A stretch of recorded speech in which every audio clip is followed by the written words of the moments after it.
Mesdames et messieurs, bonsoir et bienvenue aux 20h. Direction le palais présidentiel où s'est tenu ce mercredi un conseil des ministres. Notre reporter Jérôme Kofi Aboulin nous en parle. Mercredi 9 janvier 2013, le Conseil des ministres s'est tenu comme prévu. Les membres du gouvernement, avec à leur tête le Premier ministre Daniel Kablan-Duncan, ont été une fois de plus mobilisés autour du président de la République, Alassane Ouattara, pour réfléchir sur des sujets en vue des décisions à prendre pour la marche de la nation. Cette réunion, également une occasion de faire des communications.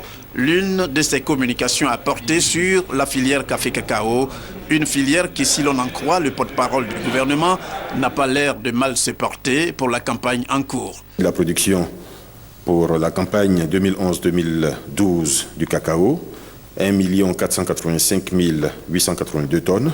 Il est important d'insister sur le fait que le prix Borchamp fixé par le gouvernement a été respecté en raison des mesures de protection des paysans qui ont été prises par le gouvernement. Information importante pour la campagne 2012-2013, il est projeté de réhabiliter 3000 km de pistes pour faciliter la sortie des produits.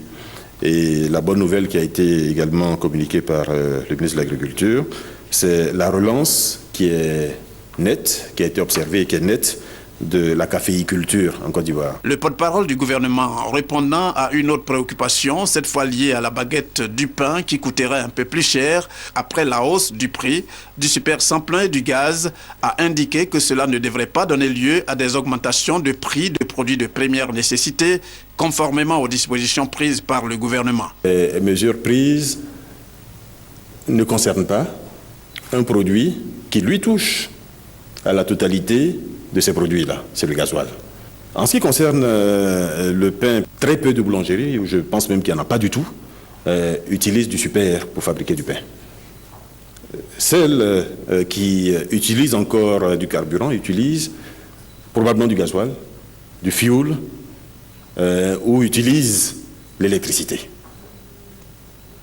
Bon, donc il n'y a pas d'augmentation à ce niveau-là.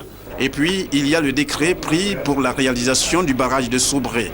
Pour le porte-parole du gouvernement, une très bonne nouvelle, vu les nombreux emplois que la concrétisation de ce projet va occasionner.